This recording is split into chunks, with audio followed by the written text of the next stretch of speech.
and welcome. These are horse racing selections for Saturday the 28th of December. I am Flatcapcallum and I'm hoping you are all very, very well. Alright, we're on an evening video, albeit it's early hours of the morning video. So if it's not late morning, it's late night at the moment. Such is the gig. It's kind of, that, what's it called, Twixmas or whatever, the bit in between Christmas and New Year. It's all the days are out of kilter. Doing lots of family stuff and whatnot. So yeah, it's been tricky to make the time to do stuff on the usual schedule, but I appreciate most people will also get that. So Saturday, I've got some horses. We've got the Tipster League to come. And yeah, so I think still thinking it's penultimate.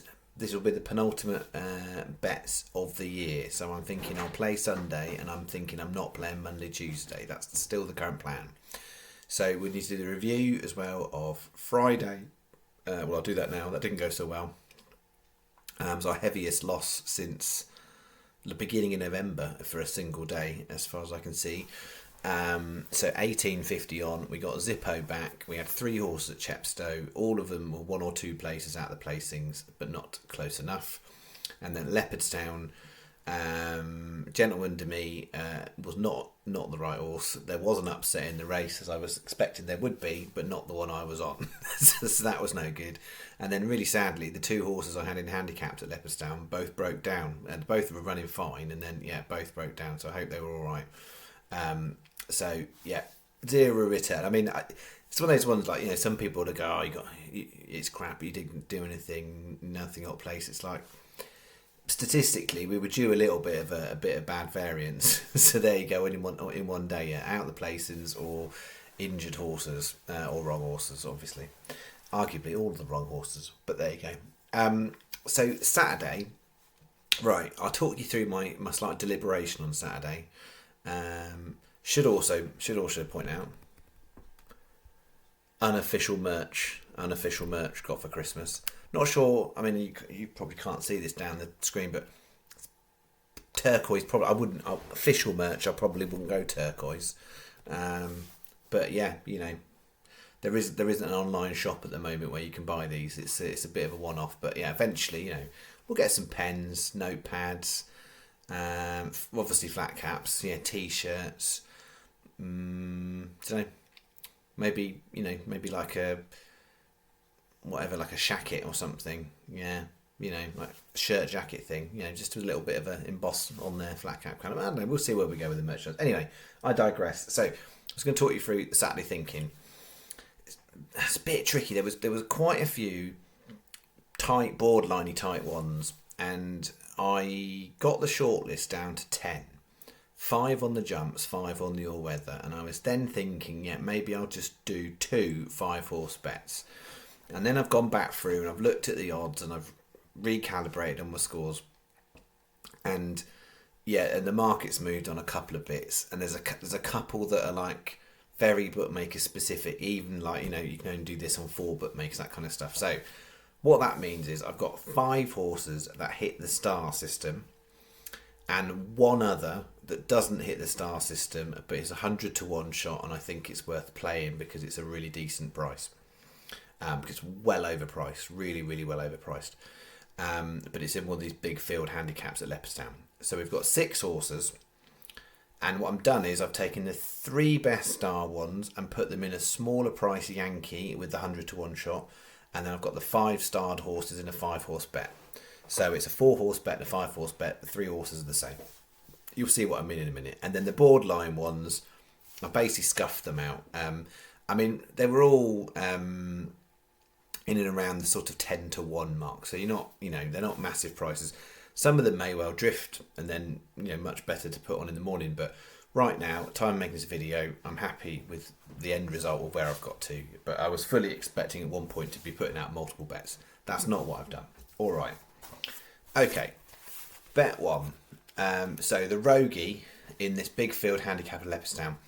There's quite a few in there you could argue a nice case for. And I haven't done, interestingly, the other big field handicap at Leopardstown, the Temps qualifier. I felt that was an absolute nightmare. There were so many angles on different horses where I was like, oh, you could see how that was there. Because it's a Temps qualifier, you've got horses in there that basically they're wanting to get to Cheltenham. And in order for them to get to qualify for the Cheltenham Temps 3 mile handicap hurdle, they need to do really, really well in that race.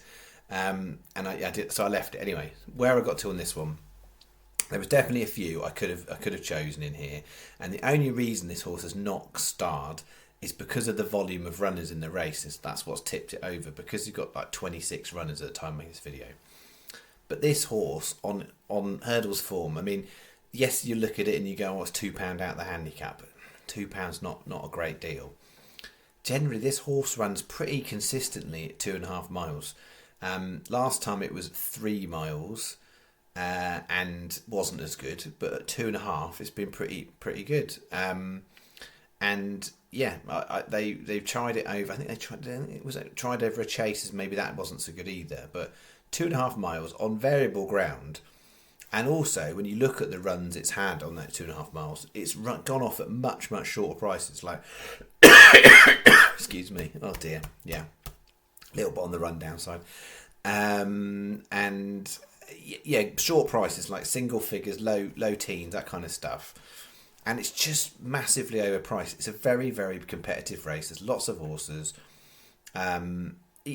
But I just think the horse is handicapped to run competitively. Now, whether it is good enough to get top 6, which you'll need for a few bookmakers on this one, we will see. But I think it's absolutely worth playing 100 to 1. I really think it will go off shorter. It's got Declan McDonough riding it. Always interesting book. I never know with him. He's sometimes booked to do a job, and that is to go and win a race on an unfancied horse. Sometimes that is just get some exercise, Declan. It's hard to know. So I'm willing to play 100 to 1 to find out. I think, to be honest, when I did this video, if anyone's quick enough, it was 125 to 1, 7 places Leopardstown. Sorry, 125 to 1, 7 places Sky Bet races at Leopardstown. That's a cracker, I think, of a bet.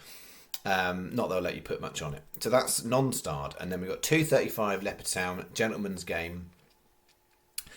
It's the race of Gallopin, Chomps and Factor File. You'd think they're the front two, but it's a really good, therefore, betting heat to find come third. And if either of those flop their lines, then 2 decent prices will potentially come third. Some of these are getting fit for other races. Some of them probably want worse ground.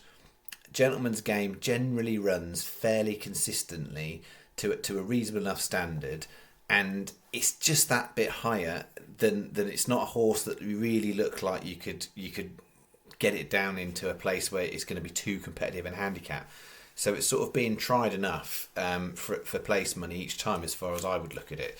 So I think it's worth trying, in theory, to come third place, but you never quite know with these races, as we've already seen in the last couple of days. So Gentleman's Game, 2-star, 25 to 1. 3 o'clock Newcastle, Cusack, 3-star. That's the highest star of the day. In places you can get 14s. I felt like the fair price for the bet was 12s, given what the other bookmaker combinations were. So Cusack's in. And then 345. I'm really trying to not back Scott Dixon horses because they run so inconsistently, if you catch my drift.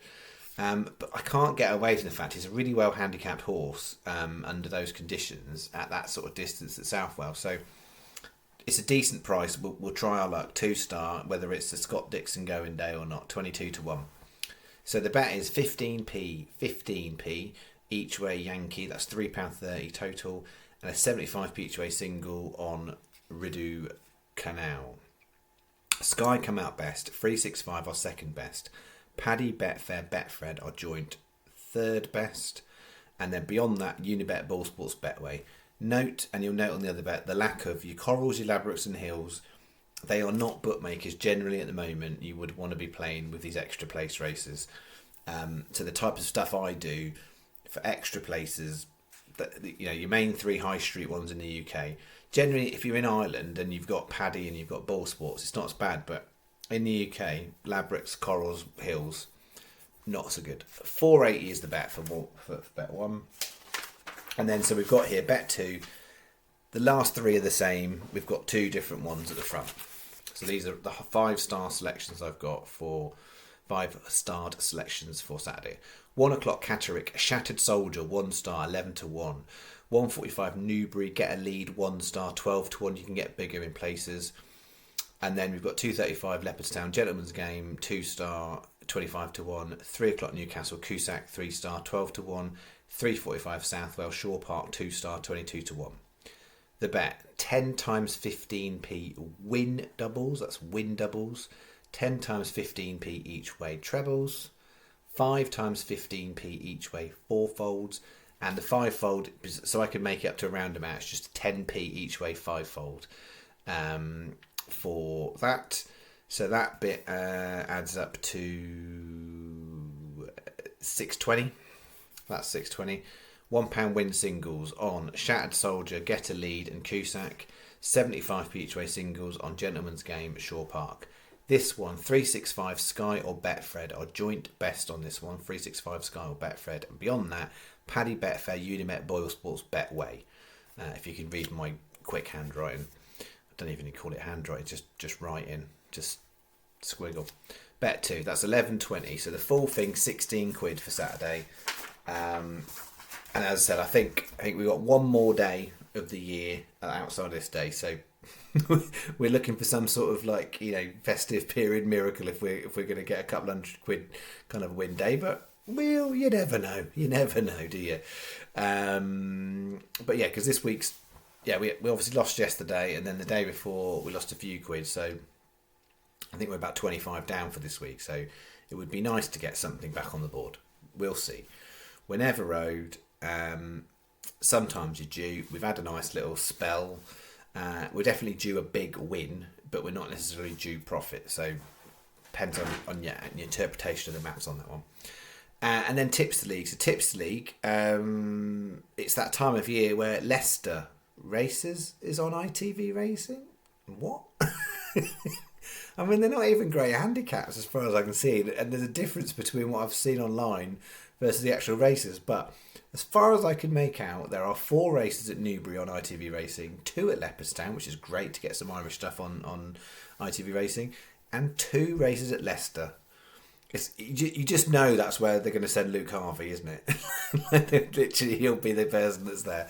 But 8 races, 4 Newbury, 2 Leicester, different times to make sure you have a look, and 2 races at Leopardstown.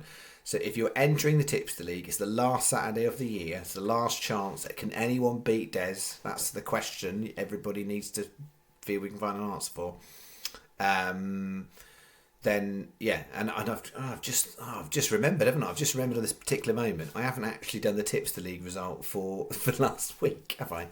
Really unhelpful. So that's just popped in my head. It's just because I'm all discombobulated for this week. So what I'll do is I'll put the Tipster League entry thing straight after this video when you've watched it, and then at some point I'll update and edit that specific post at the bottom of it, so for those of you who want to see the result from the previous week, you can see all that in there as well. So I'll put the Tipster League edit, and then probably Saturday morning I'll put the other Tipster League result from previous week in there, and I promise that when I do whatever the next video is, then I'll make sure that nobody misses their moment in Sharpies, right? Because I appreciate for a lot of people this is like the thing that's been, makes their year. So I'll still do that. I won't shortchange you. But yes, I'll put the Tipster League result in there. But basically, Des is still the top. So if you want to enter, you've got a free to enter. It's 10-point fictional stake. You can put it on 1, 2, or 3 horses. They have to be horses that are running in races on ITV Racing. Payout is based on Sky Bet place terms and the SP. So there's no, I'm taking that one at 50 to 1 and it goes off at 20 to 1. It's the SP, that's how you work out the points. You have to specify whether it is win or each way, and it has to be whole points. So it has to be 2 or 3 or 1 or 4. It can't be 2.5 or whatever it might be. It's got to be whole decimal points. That's how it works. And the important thing is reply to the Tipster League comment. If you don't do that, it won't be valid. And if you don't do it by 1:30, Richard, if you're watching, I think that's two weeks in a row you might have got a bit of after time in there, I'm afraid.